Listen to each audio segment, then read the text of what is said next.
Hey class, Adam Ward here. I want to talk with you about another technique for analysis of our short-term storage, or the tracer that we did get back. In this case, we're going to look at how to separate out the tracer that mainly moves by advection dispersion from the tracer that was associated with short-term storage or transient storage. And the method I'll show you here comes from this manuscript by Adam Listowski and others. So you can see the title block, and I'll link it in the resources for this module.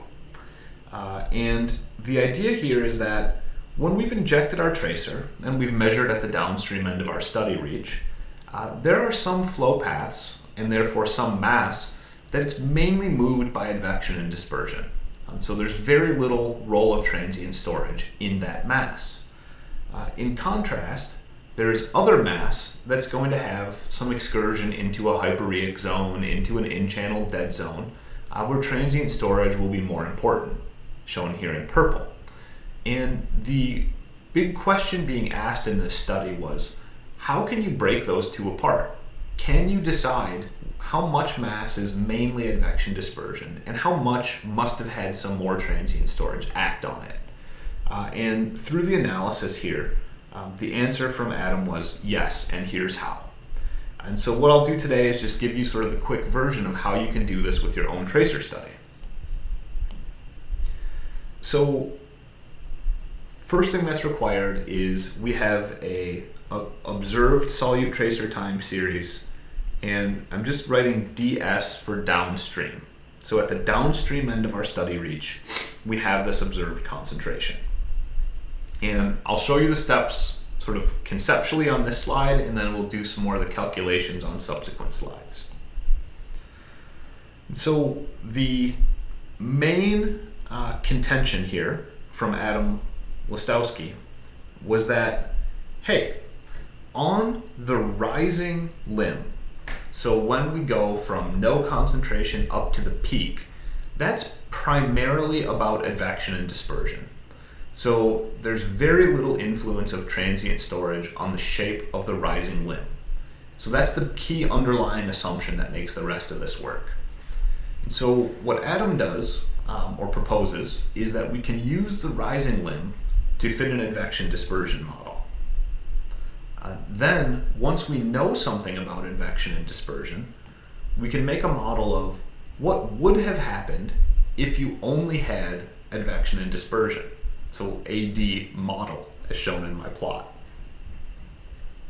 Now that we know what was observed and what only advection and dispersion would have done, we can construct this sort of two-part time series, where the first bit we attribute to our observations, but only advection and dispersion seemingly occurring.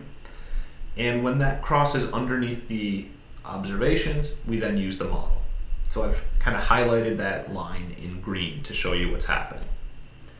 Once you know what's going on with your advection and dispersion mass, then you can go ahead and calculate a transient storage time series. And that's the difference between your observations and what advection dispersion would have given you. With that in hand, you can now estimate how much mass is associated with advection dispersion, the green curve, and how much with transient storage, the orange curve.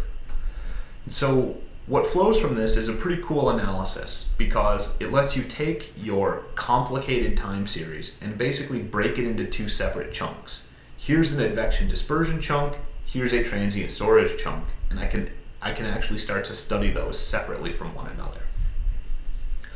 Okay, let's see how this is done.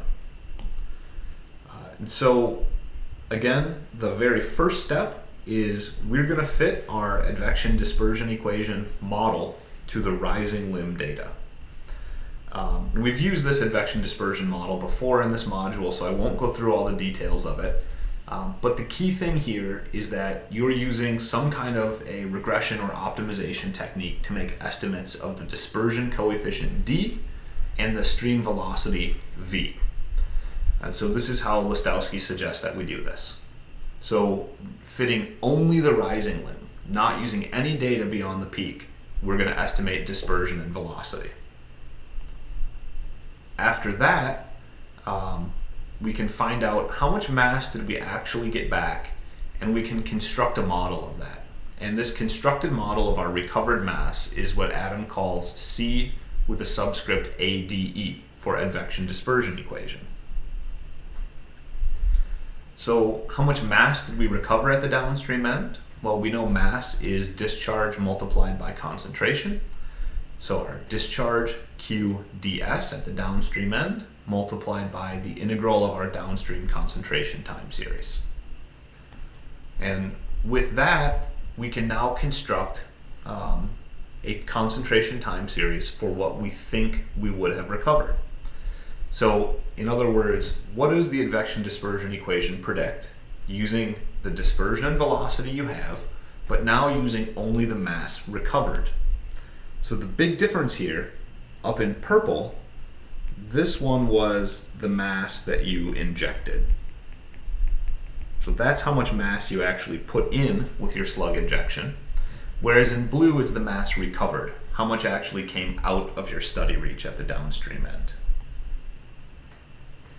And so at this point, you should have two curves, your observations, which I've shown as a series of red dots, and your advection-dispersion equation, which I've shown in blue to correspond to the blue text on the slide. Step 3 is you construct a curve of what would the world look like if only advection and dispersion existed. And in order to do this, you follow your observations while they are lower than the ADE line. And then when you pass that point, you follow the model. And so the result is you get that green line that I've shown here. The final step is we can construct a concentration time series for transient storage.